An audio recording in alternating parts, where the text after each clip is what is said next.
இன்றைக்கி நம்ம பார்த்திங்கன்னா ஃபலூடா மிக்ஸ் தான் வாங்கியிருக்கோம். இந்த ஃபலூடா மிக்ஸ் வந்து டைகர் பிராண்ட். இது வந்து ஸ்ட்ராபெரி மிக்ஸ் தான். இதுக்குள்ளே பார்த்திங்கன்னா ஜெல்லி கொடுத்துருக்காங்க, அப்புறமா நட்ஸு ரைசின்ஸ்லாம் போட்டிருக்காங்க. அப்புறம் மெயின் இன்க்ரீடியன்ட் பார்த்திங்கன்னா அந்த மிக்சிங் பவுடர் தான். அந்த மிக்சிங் பவுடருக்குள்ளே சேமியா அந்த பவுடர் அப்புறமா சியா சீஸ்லாம் இருக்கும். இது பார்த்திங்கன்னா நல்லா பெரிய பவுடராகவே இருக்கும். இதுக்குள்ளே வந்து நட்ஸ் ஜெல்லி எல்லாமே இருக்குன்னு இது பார்த்திங்கன்னா 89 ருபீஸ் தான். கடையில் வாங்கிறத விட சீப் தான்.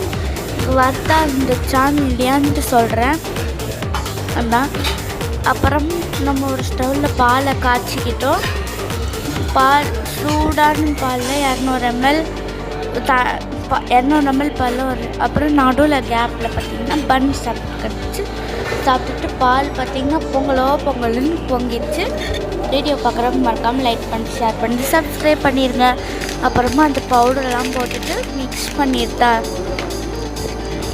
பண்ணிட்டு தான் இருந்தோம். சூடில் அப்படியே மிக்ஸ் பண்ணிகிட்டே இருக்கணும். ஒரு 5 நிமிஷம் மிக்ஸ் பண்ணால் அது வெந்துடும். வெந்தால் இப்படி தான் இருக்காது. யாருக்கெல்லாம் ஃபலூடா பிடிக்குமோ சொல்லுங்கள். இப்போ நம்ம பார்த்திங்கன்னா அந்த நட்ஸு ஸ்பைசஸில் நட்ஸும் அப்புறமா ரேசின்ஸ்லாம் போட போகிறோம். அப்புறம் போடுற கேப்பில் 2 எடுத்து வாயில் போட்டுக்கிட்டா தான் நம்மளுக்கு நல்லாயிருக்கும். அப்புறமா ஜெல்லி தான் கொடுத்துருந்தாங்க. அது அந்த சிசர் வச்சு ஒரு வாட்டர் போட்டு ஸ்டைலாக தான் கட் பண்ணேன். யாருக்கெல்லாம் ஜெல்லி பிடிக்குமோ இப்படி பண்ணுங்கள். இதை பிக்கவே முடியல, அவ்வளோ ஹார்டான பிளாஸ்டிக்கில் கொடுத்துருந்தாங்க. அதனால தான் இப்போ நம்ம பார்த்திங்கன்னா கட் பண்ணியாச்சு. அது வந்து கொஞ்சம் கட் பண்ணாலும் இன்னும் நிறைய கட் பண்ணணுன்ட்டு அப்போ தான் கொட்டுறதுக்கு ஈஸியாக இருக்கும்னு பெருசாக ஓப்பன் பண்ணியிருக்கோம். இதையும் நம்ம 2 எடுத்து வாயில் போட்டால் தான் நம்மளுக்கு பிடிக்கும். அப்புறம் 2 எடுத்து வாயில் போட்டுட்டு தட்டில் போட்டுக்கலாம்.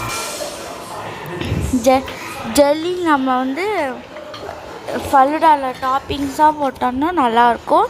அதுக்கு தான் நம்ம பார்த்திங்கன்னா ஜெல்லி அந்த நட்ஸ் எல்லாமே தராங்க. இப்போ நம்ம பார்த்திங்கன்னா எல்லாத்தையும் போட்டாச்சு. அப்புறம் உங்களை காமிக்கிட்டே இருங்க. அழகாக இருக்கா, விழுது. அதனால தான் இப்போ பார்த்திங்கன்னா முடிச்சிடலாம். அப்புறம் ஃபலூடா முடிஞ்சு எல்லாம் ஃப்ரிட்ஜில் இருந்து எடுத்தாச்சு. நல்லா சில்லுன்னு இருக்குது. அதோட இந்த சண்டே முடியுது. உங்கள் சண்டே எப்படி போச்சுன்னு சொல்லுங்கள். பாய்.